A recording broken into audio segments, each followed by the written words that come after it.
So, incentive salience. I want to talk about this for a minute because I think it's a concept that explains a lot. Incentive salience was defined by a fellow named Kent Berridge, who is at the University of Michigan. And the idea behind incentive salience is that because you have these huge dopamine spikes, the brain really gets sensitized. These reward pathways really get sensitized, and there's this hypersalience. The drug looks much more important to us than it actually is. And it looks much more important to us than other related stimuli that ought to be more important. Again, it's this idea of want, need, or desire versus like or pleasure. And it explains, incentive salience then explains persistence of drug seeking really beyond pleasure. I mean, it's a difficult concept to explain, I suppose. So addiction, it's not about like, it's about want or need. It's sort of like, I've tried to explain it before. It's like one of those kind of toxic relationships that you're in that you don't really like the person anymore, but you kind of keep going back. You know what I mean? Oh, don't act like you don't know what I mean.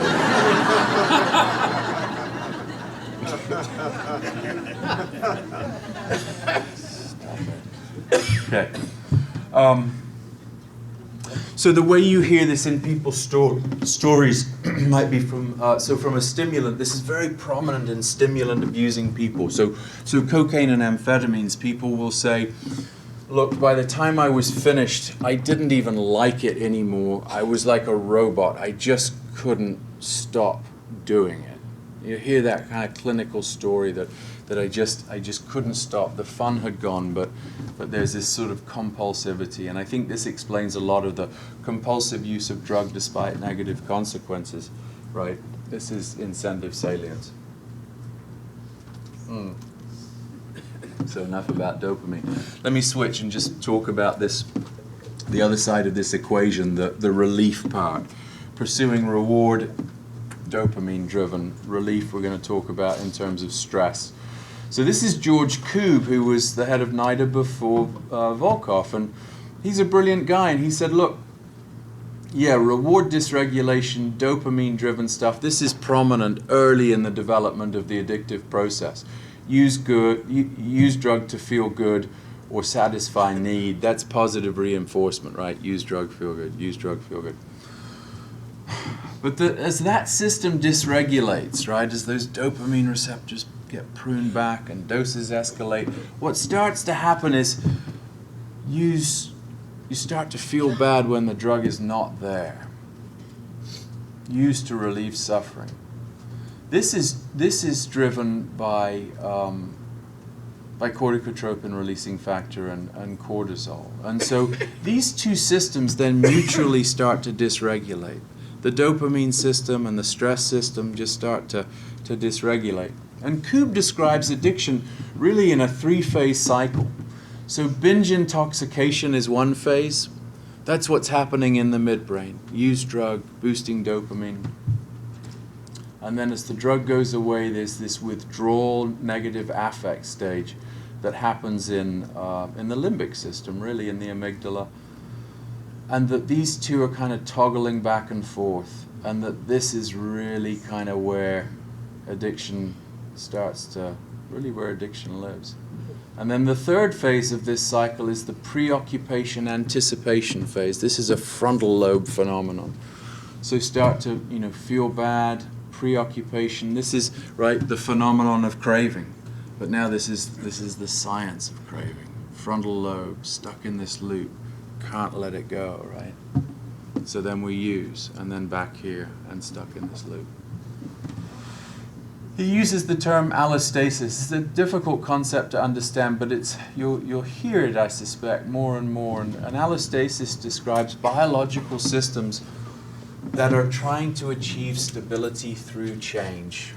The reward system, the stress system, trying to achieve stability through change. But the outside perturbing force that's acting on these systems is so non-physiologic that they just dysregulate more and more and more. So addiction is a disease of memory and learning. So this is a book that I just read by Maya Salovitz, and I don't agree with everything that she has to say, and I'm sure she wouldn't agree with everything I have to say. But she really views addiction as being a developmental disorder. Agree with that, right? So 16 to 26, that frontal lobe function isn't really working. That's a developmental disorder. She views addiction as being a learning disorder. And we're going to talk a little bit about why she says this. I think her views are important. I don't think any of her views necessarily negate the idea that addiction is a disease. And I think this is the utility of having a kind of a disease construct, is that when new information comes along, we have some sort of way to fit that into a larger construct. And her views have certainly upset a lot of people in the treatment world, in the 12-step world, and I see her as being controversial. I think her views are important, and I quite honestly, I think it's worthwhile having people who come along and kind of shake up the way we think, who disagree. This is healthy for us. So well worth a read. Anyway, she views addiction as being a learning disorder. And this is kind of why. So the limbic system, the amygdala and the hippocampus actually. Just wanted to see if people are still listening.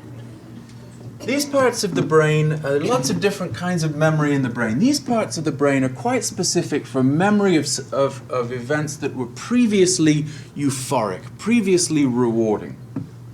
And what this part of the brain does is it remembers not only the drug or the event itself, but it remembers all of the data around it. So it's not just important for us to remember, I mean, if this is about survival, it's not just important to remember the specific drug or food or whatever it is. We have to remember all the stuff around it, because that's what increases our chances of finding it again. So we remember the people, the places, and the things that actually got us to the drug. And these things become drug cues. And what's interesting about this is that drug cues over time can cause as much, and in some cases more, dopamine release than the drug itself. Quite profound. The other thing that's important is that many of these drug cues can be subconscious. So if you put somebody in a brain scanner and you show them images, somebody who has cocaine dependence, for example, and you put them in a brain scanner and you show them images of cocaine use or cocaine paraphernalia at a level that is below their ability to consciously recognize it, their amygdala will light up. Their amygdala will light up. And this slide over here, again, it doesn't show up that well, but this is a cocaine dependent individual's brain being shown, I don't know, Monday Night Football or something. And over here, images of cocaine use, and the amygdala lights up. And so what happens is that as we see these drug cues, these people, places, and things, what happens is that the process of craving. Cues motivate behaviors associated with drug seeking. Craving, drug seeking. And this, I don't know if you can see it at the bottom, it's by way of example, looks like a fairly mundane bridge. This is the Continental Avenue Bridge in Dallas, Texas. And this is a bridge that I drove over every day. Not every day, but more days than I care to remember for a number of years to a neighborhood on the other side where I would buy heroin. And it's amazing, right? It's terrifying. You used to have to go to these awful places to find heroin, and now it's just everywhere. Just absolutely everywhere. It's terrifying. And one of the things that came out of that film last night was, used to sort of, kids aren't building up to heroin these days. I see kids coming in now, 18, 19 years old, first drug they ever tried, heroin. I mean, it's terrifying. So anyway, drove across this bridge often, and hadn't been across this bridge since 1999. And I was back in Dallas, Texas, visiting my daughter and grandchildren, and Dallas has changed a lot in the 16 years since I've been across this bridge, and we're driving along the road in a truck, and I really didn't recognize where I was, and we pulled up at a traffic light, and all of a sudden my palms are sweaty, and my heart starts kind of pounding, and I thought, what the hell's going on, right? What's happening? And then I look around and I realize that I'm at the entrance of the Continental Avenue Bridge. And I haven't been across that bridge in, this was about a year ago, so I haven't been across it in 15 years. But my brain unconsciously had already figured out where I was and what usually happens next when we're at the bottom of that bridge. Now that's powerful, right? That's powerful. So, unfortunately, my prefrontal cortex is relatively well formed these days. So the role of the prefrontal cortex is to integrate all of the sensory and emotional information that's coming up from the midbrain below, that's coming up from those dopaminergic areas. And it assigns salience to stimuli. So for example, it goes, well, yeah, heroin and cocaine were a great deal of fun, but now I'm a guy in recovery and I'm in a truck with my daughter and my grandchildren. I don't think that would be a very good idea today. Let's don't do that. And so, decision making, right? Yeah, that's what the frontal brain does. Inhibition of inappropriate or risky behavior. Planning and strategy evaluation. That happens in the frontal brain too. So it's fascinating. People who have frontal lobe injury, the Wisconsin card sort, I don't know if you've heard of that test. So it's a test in which in which people develop strategies for solving these card problems.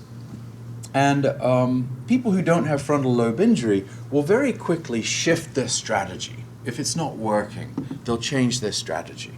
And what we see in people with frontal lobe injury, including addiction, by the way, is that they just persist with the strategy over and over again. It's like, oh, I think I'll try that again. No, it didn't work very well. Let's try it again. Right? And so that's a frontal lobe function. Planning, strategy, evaluation. Personality expression and empathy live in the frontal lobe. Self-awareness, metacognition. How am I doing, right? That's a frontal lobe function. And what we know is that frontal brains in addiction are both less active and have smaller volume. So this part of the brain, frontal lobe, in addiction, just less volume, less brain material, and it's less active. And the degree to which these tissues are less active and smaller, atrophied, really predicts the time to relapse. So important. So so here's a couple of awards that I got. The top award, I was a teacher at a university medical school in a number of years back, and I used to teach this course every year, and it was a great source of joy and satisfaction when I taught the medical students, and I was given an award as being the outstanding teacher of the year, which I'm sure was not deserved, but I was given it anyway. And then the picture below it is an award that I was given by the Salt Lake County Police Department when I was arrested. It's a mugshot, and it's actually worse than that. There was actually a magazine that got printed where some company would get all of the mugshots and then they'd print them in a magazine and then they'd sell them in convenience stores. And I walked into a 7-Eleven with my kid, and there's my picture on this thing. Unbelievable. So at any rate, I didn't know what to say about this, and I was talking to my wife yesterday, and I said, I never know quite what to say about this sort of juxtaposition of things. And she said, I think the important thing about this is that they're both you. right? And I thought, yeah, that is what's important about it, is that they're both me. And this is the nature of addiction, right? Is that at this point, or actually I'd actually been clean for a number of months before that mugshot was taken. Clean, sorry, I don't mean to use the. I had actually been in recovery. I had. You know, we do it ourselves, right? I mean, that's stigmatizing language that I just can't get beyond. So apologies. I had been in recovery for a number of months before this picture was taken, but I was quite literally. I mean, I was very, very ill with the disease of addiction. I mean, no question. My days were numbered. But just 3 months. I mean, the time separating these two is no more than 6 months, right? And it speaks to this notion that we can still function at this incredibly high level in some ways, but still be incredibly sick. Incredibly sick, and I was. And so, you know, I did what we all do, or what those of us who have resources are able to do when life is collapsing, when we don't want to go to prison and we can no longer be employed. I went to treatment. And so I did, and when I got there, I met this man, Garrett O'Connor, who I would imagine he's probably been at this conference. He certainly is a kindred, or was a kindred spirit. Garrett died in 2015, and he was a pioneer in the treatment of healthcare professionals and pilots. And he said to me, Robert, recovery is about hope. Recovery is about hope. And I was hopeless at this point. I had been trying to get sober for at least a decade. At least a decade. And I'd been to AA, and I'd been to NA, and I'd been there loaded, and I'd fallen out of my chair a number of times. I mean, it was just so demoralizing, right? And I had all of this professional shame about the thing, you know, writing prescriptions for myself and all that sort of stuff, and he kind of helped me normalize that, right? He said to me, it's about getting people to do things that they don't think will help. And I thought, you know, I've got the DEA after me, I've got 2 or 3 other law enforcement agencies after me, I've lost my license, I don't know if I'm going to be able to stay married, and you're offering me these 12 steps. I mean, is this all you got? You know, seriously? Because I got some problems here. And he said, you just got to do it. You just got to do it. He said, I don't know what will happen, but whatever it is, you know, you can handle it. You just got to do this stuff. And then he said it's about belonging. And I think this is so important, right? Recovery is about belonging. This is another book that very much enjoyed. Johann Hari, Chasing the Scream, which is really a history of the war on drugs in our country, and is really kind of a fairly scathing indictment of how we've handled that. And Johann says, you know, the opposite of addiction isn't sobriety, it's connection. And I think this is an interesting idea. I mean, I agree, the opposite of addiction I really do think is connection. We get so isolated by our shame. But I'm not sure about the isn't sobriety thing. I saw Johann in London, and I walked out and I said, Johann, I loved your book. I thought it was fabulous. You know, I said, this opposite of addiction isn't sobriety, it's connection. I said, where the hell do you think that's going to happen for a guy like me, right? Where do you think that's going to happen? And especially if I'm not sober, where do you think I'm going to get connected, right? I mean, it's just not going to happen peeping out from behind the blinds, having, you know, been in some seedy motel room for a week smoking crack. I mean, it's just not going to happen. We're not people who connect unless we have this sort of community to connect with. I mean, the only people that wanted to connect with me by the end of this thing were, you know, law enforcement agencies and people in recovery. Those were the only people still answering their phone. So, Recovery is about neuroplasticity, right? This concept of neuroplasticity. The brain's not static, it's learning and it's adapting to its environment, just like it did in active use. Brain circuits that are used get stronger, while unused circuits atrophy and weaken. And so we wind up with this incredible sort of asymmetry when we stop using, right? Where these reward circuits and the stress circuits are hypertrophied, but the sort of frontal inhibitory executive circuits are atrophied. So the goals in recovery are to actually exercise those frontal circuits and allow those reward circuits to sort of atrophy a little bit from disuse. Recovery is an active process, right? If we leave it to chance and passivity, then overwhelmingly we will return to active use. And brain healing takes time, and I know you can't see them well, but below are some slides of methamphetamine brains that at 14 months are starting to get D2 receptors back. But it takes time. I want to say this because it's important. Addiction is not cured, but remission is achieved with treatment and can be sustained over time. We need chronic care over time in environments that support that. People who are able to sustain recovery go on to experience healthy, meaningful, and productive lives and require less support.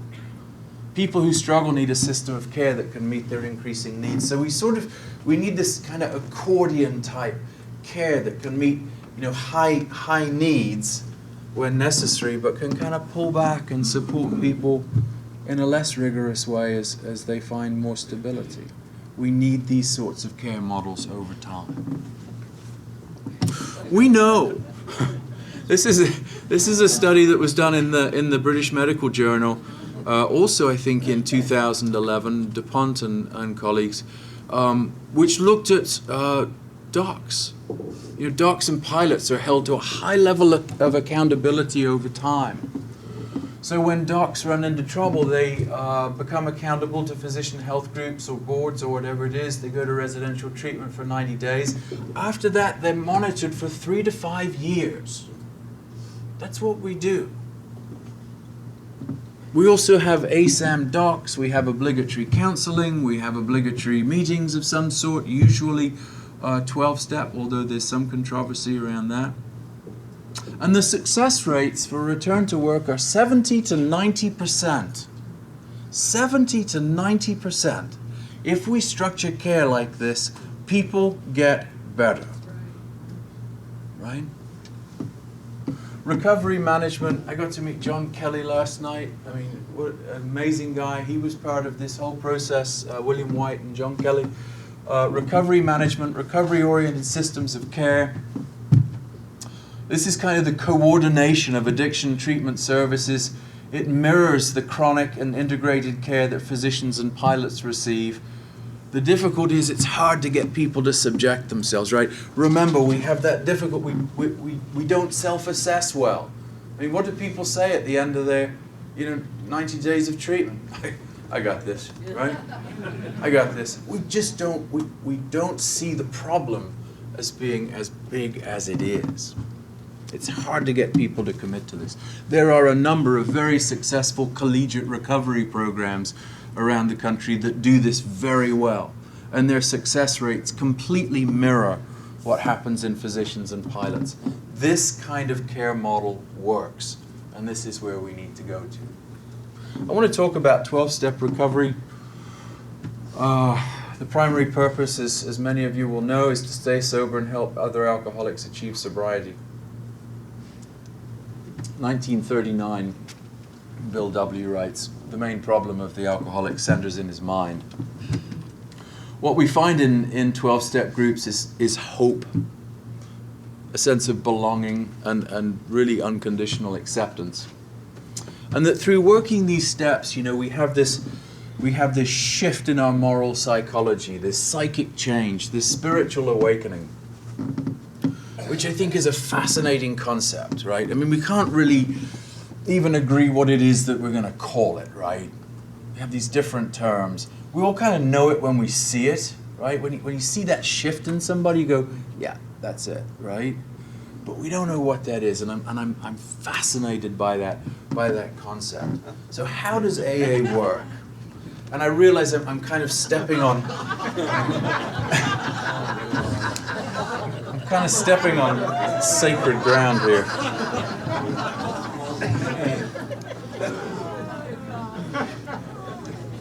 So, I mean, as a recovering guy, I've long since given up the need to really understand how this works. I just do it.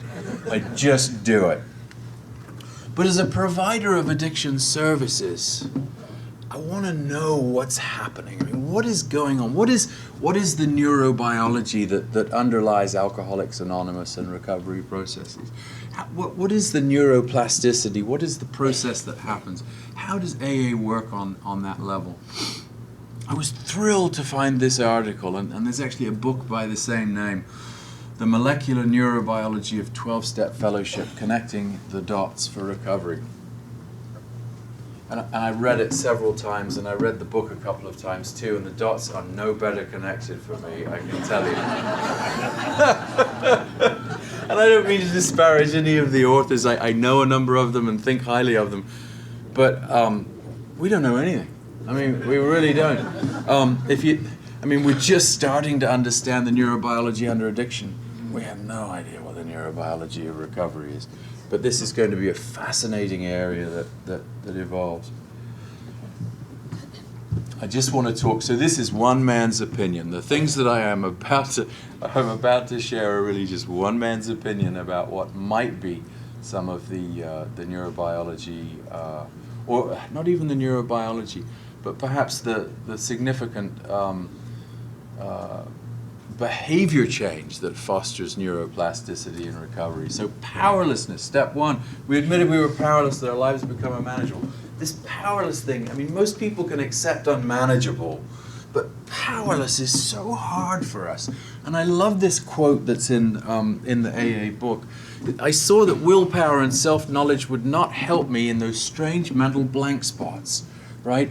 It's sort of this idea that, well, as Muhammad Ali said, you know, float like a butterfly, sting like a bee, the hands can't hit what the eyes can't see. I mean, if we can't see the problem, if our frontal lobe is sufficiently offline that we can't see it, we can't self-assess, we really are, in a sense, very powerless to do much about it.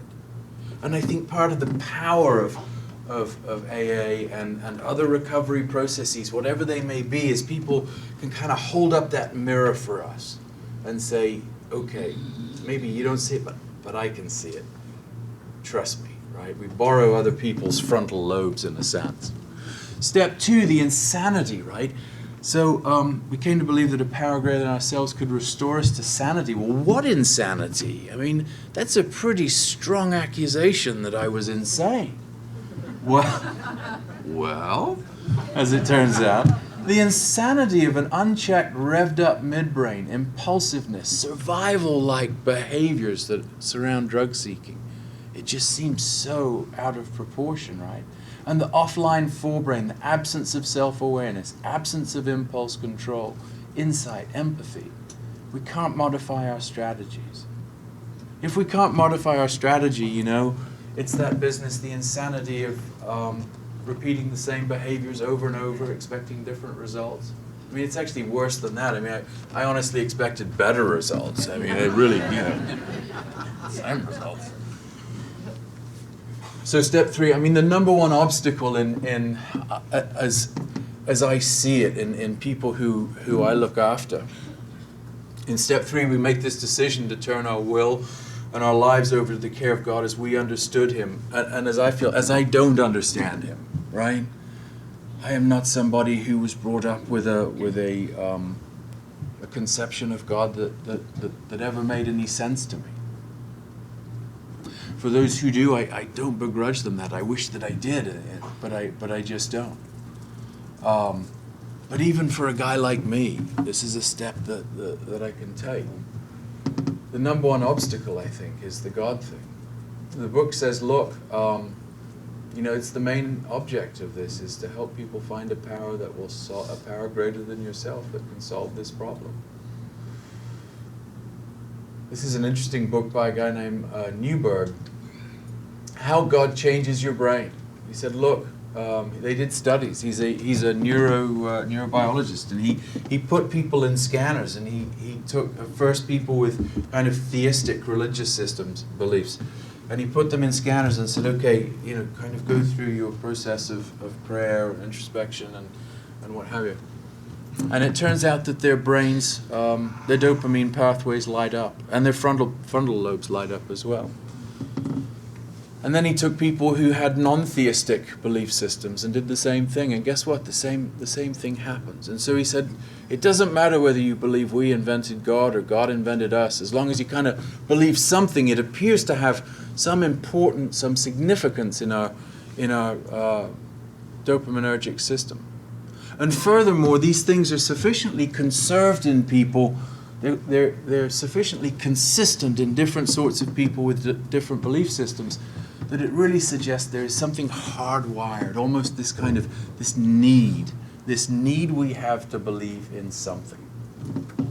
Step 4, we do this personal inventory. We subject ourselves to this drastic self-appraisal, right? We want to find out exactly how, when, and where our natural instincts have warped us. Natural instincts are what lives in the midbrain. That's what the reward system does, is natural instincts. We often let these exceed their intended purpose, right?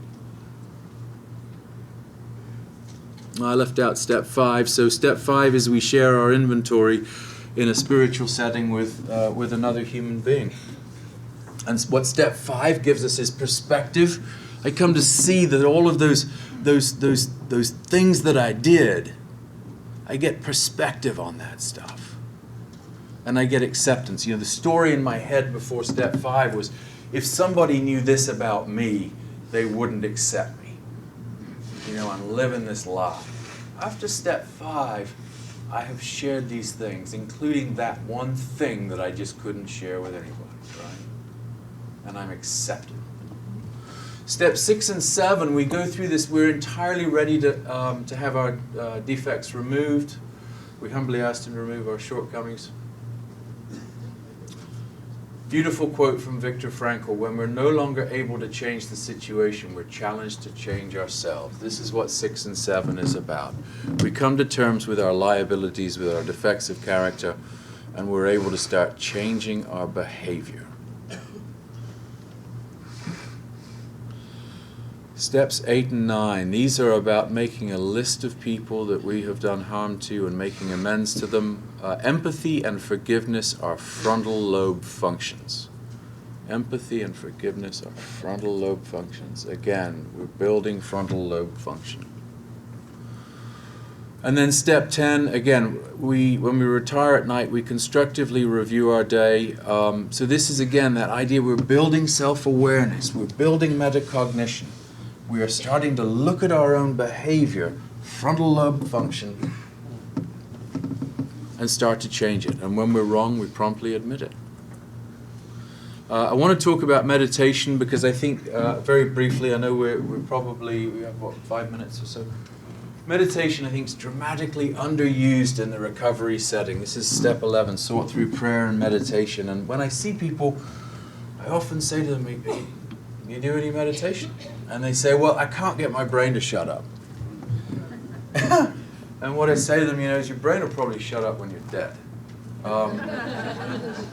That's what our brain does. It makes cognitive chatter. It makes thoughts. That's the function of the organ, right? The pancreas makes insulin, the kidney makes urine, the brain makes thoughts. That's what it does. What we do is we start to change our relationship to those thoughts. We start to build some space between thoughts and actions. We don't have to chase all of our thoughts. And it turns out that folks who meditate regularly start to show more activity in some critical areas in the frontal lobe that, again, is about behavioral inhibition. There is actually a program, mindfulness-based relapse prevention. This builds off Kabat-Zinn's work with mindfulness-based stress reduction, but this is particularly aimed at helping people to work with overwhelming craving and obsession. And people engaged in this one study by BOWEN showed increase in their frontal lobe mass within 8 weeks of starting a mindfulness-based relapse prevention. This augments what we do in AA. It would augment what we do in any recovery process. So step 12, I think this is kind of the money. Where do we get the dopamine hit? Where do we get the dopamine hit? Because the base machinery is going to be restless, irritable, and discontent. How do we boost the dopamine level? So we have found nothing which has contributed more to the rehabilitation of these men than altruistic movement growing up among them. Acts of altruism increase dopamine in the reward circuit, study by Grafman and Harbaugh in 2012. It's about altruism, giving to others what was so freely given to us. I think the spiritual awakening is somewhat akin to happiness or perhaps contentment, leading a meaningful life.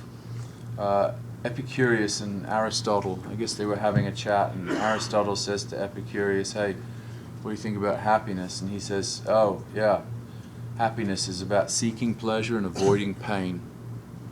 This is, this is the term known as hedonistic happiness. That's pretty much straight up fiending, right? That's where we've been, seeking pleasure, avoiding pain. And Aristotle says, no, this concept of eudaimonic happiness, seek meaning, purpose, virtue, and ethics, right? This is what recovery gets to be about. That is my email address. If you have questions, thoughts, concerns, if you would like my slides, I'm happy to send them to you. It's been a pleasure.